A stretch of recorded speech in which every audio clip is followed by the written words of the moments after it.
Assalamualaikum warahmatullahi wabarakatuh. Bagaimana kabar anak ustazah hari ini? Semoga selalu dalam lindungan Allah Subhanahu wa taala. Baiklah nak, hari ini kita akan melanjutkan materi IPA. Buka bukunya halaman 195. Kita akan belajar tentang tekanan zat. Siapkan buku catatannya, alat-alat tulisnya. Simak video pembelajaran ustazah berikut ini. Saat hujan turun, bagaimana keadaan tanah ketika hujan berhenti? Tentu seperti pada gambar yang kalian lihat ya, tanah pasti akan becek. Nah, kira-kira sepatu mana yang akan kalian pilih untuk melewati jalan tersebut? Memakai sepatu boot ataukah memakai sepatu heels? Seperti yang kalian lihat pada gambar. Mengapa kalian memilih sepatu tersebut? Tentukan pilihan kalian ya, pakai sepatu boot atau sepatu heels. Perhatikan gambar tersebut, ada gambar bebek juga ayam.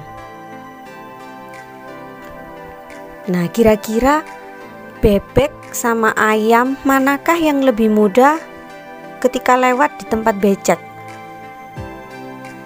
Tentu jawabannya bebek ya. Mengapa bebek lebih mudah berjalan di tempat becek daripada ayam? Adakah yang tahu alasannya? Coba perhatikan gambar tersebut. Yang ada selaputnya itu adalah kaki bebek. Nah, yang satunya adalah kaki ayam. Mengapa kaki bebek lebih mudah berjalan di tempat becek? Karena kaki bebek memiliki selaput untuk memperkecil luas bidang tekan, sehingga lebih mudah ketika mencari makan di tempat becek daripada ayam. Baik, yang kita bahas pertama adalah tentang tekanan. Dari beberapa contoh di atas tadi, antara sepatu boot dan sepatu heels, juga kaki bebek dan kaki ayam, dapat kita simpulkan bahwa hubungan antara tekanan dengan gaya adalah berbanding lurus. Jadi semakin besar gaya, maka tekanannya juga semakin besar. Kemudian hubungan antara tekanan dengan luas permukaan adalah berbanding terbalik. Jadi jika luas permukaannya kecil, maka tekanannya besar. Begitu juga sebaliknya, jika luas permukaannya besar, maka tekanannya yang kecil. Seperti sepatu boot dan sepatu heels tadi. Kalau kalian memilih sepatu heels, maka tekanannya besar sehingga ketika kita melewati jalan becek akan tenggelam ya, akan susah. Secara matematis bisa dituliskan bahwa P sama dengan F dibagi A, di mana P adalah tekanan dengan satuan Newton per meter kuadrat, F adalah gaya dengan satuan Newton, dan A adalah luas bidang dengan satuan meter persegi. Oke, selanjutnya, pernahkah kalian menyelam? Nah, bagaimana kondisi telinga yang kalian rasakan ketika di dalam air? Nah, bagaimana jika kalian menyelam lebih dalam lagi? Apa yang akan terjadi?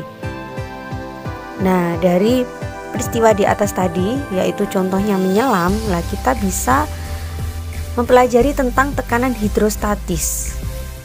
Tekanan hidrostatis itu dipengaruhi oleh 3 faktor, yaitu massa jenis zat cair, percepatan gravitasi, dan kedalaman zat cair. Secara matematis bisa dituliskan pH atau tekanan hidrostatis sama dengan Rho kali G kali H, di mana Rho adalah massa jenis zat cair, G adalah percepatan gravitasi, dan H adalah kedalaman zat cair. Diingat ya, kedalaman zat cair yang diukur dari permukaan, bukan dari dasar.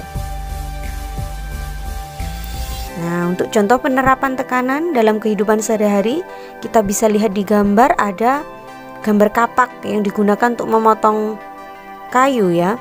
Permukaan kapak dibuat kecil agar lebih mudah digunakan untuk memotong kayu. Nah, untuk contoh penerapan tekanan hidrostatis, kita bisa lihat pada gambar. Di situ ada gambar bendungan, di mana dinding bendungan itu bagian bawahnya dibuat besar Tujuannya supaya tidak roboh ketika terhempas air, karena semakin ke bawah tekanan air akan semakin besar. Nah, sekarang kita masuk ke contoh soal. Perhatikan soalnya. Hitunglah tekanan dari sebuah benda 2,5 kg dengan percepatan 8 meter per sekon kuadrat yang bekerja pada permukaan seluas 0,2 meter persegi. Kita tulis dulu yang diketahui. M atau massa sama dengan 2,5 kg. A atau percepatan sama dengan 8 meter per sekon kuadrat. A luas permukaannya 0,2 meter persegi. Yang ditanyakan adalah tekanan atau P ya. Nah, untuk langkah pertama, karena di situ diketahui percepatan dan belum ada gayanya, jadi kita hitung dulu gayanya dengan rumus F sama dengan M kali A. Hasilnya 20 Newton. Langkah kedua, baru kita bisa mencari tekanan. Tadi rumusnya P sama dengan F dibagi A ya. Kita masukkan angkanya 20 dibagi 0,2 dan hasilnya adalah 100 Newton per meter persegi. Baik, kita lanjut ke soal yang kedua. Perhatikan gambar di bawah ini. Jika kedalaman airnya 100 cm dan letak mulut ikan dari dasar kolam adalah 15 cm, tentukanlah tekanan hidrostatis pada mulut ikan.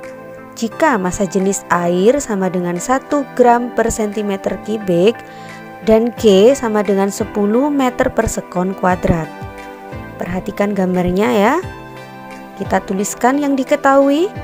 H itu adalah kedalaman ikan, di mana diukur dari permukaan air sampai ke ikannya, sehingga dapat dituliskan 100 dikurangi 15 cm hasilnya 85 cm. Ingat satuannya harus meter, sehingga kita rubah ke meter dulu. 85 cm sama dengan 0,85 meter. Kemudian G-nya itu 10 meter per sekon kuadrat dan massa jenis airnya adalah 1 gram per cm kubik. Itu setara dengan 1000 kg per meter kubik. Nah, yang ditanyakan adalah P atau tekanan hidrostatisnya. Kita masukkan ke dalam rumus bahwa P itu adalah rho dikali G dikali H ya. Sama dengan 1000 dikali 10 dikali 0,85, sehingga ditemukan jawabannya 8500 Pascal. Satuan lain dari tekanan adalah Pascal atau bisa dituliskan dengan PA. Baik, selanjutnya untuk menguji pemahaman kalian bisa mengerjakan soal evaluasi berikut. Yang pertama, bagaimana besar tekanan jika luas bidang diperkecil? Yang kedua, mengapa kita akan lebih mudah menusuk permukaan gelas air mineral dengan bagian sedotan yang runcing, dan kenapa kok nggak pakai yang tumpul?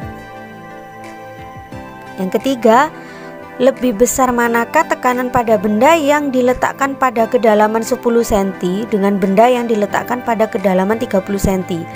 Coba dihubungkan dengan materi tekanan hidrostatis tadi. Yang keempat, seorang penyelam menyelam pada kedalaman 10 meter di bawah permukaan air. Jika massa jenis air 1000 kg per meter kubik dan percepatan gravitasi bumi 10 meter per sekon kuadrat, tentukan tekanan hidrostatis yang dialami penyelam.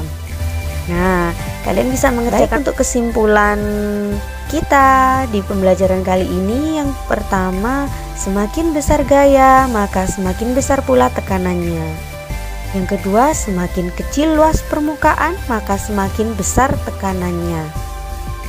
Yang ketiga, semakin dalam letak suatu benda dalam zat cair, maka semakin besar tekanannya. Dan yang keempat, tekanan hidrostatis suatu benda dapat dihitung menggunakan rumus P sama dengan rho kali G kali H. Baiklah nak, Ustazah akhiri materi kita. Jangan lupa dikerjakan tugas IPA-nya di buku tulis. Ustazah akhiri, Assalamualaikum warahmatullahi wabarakatuh.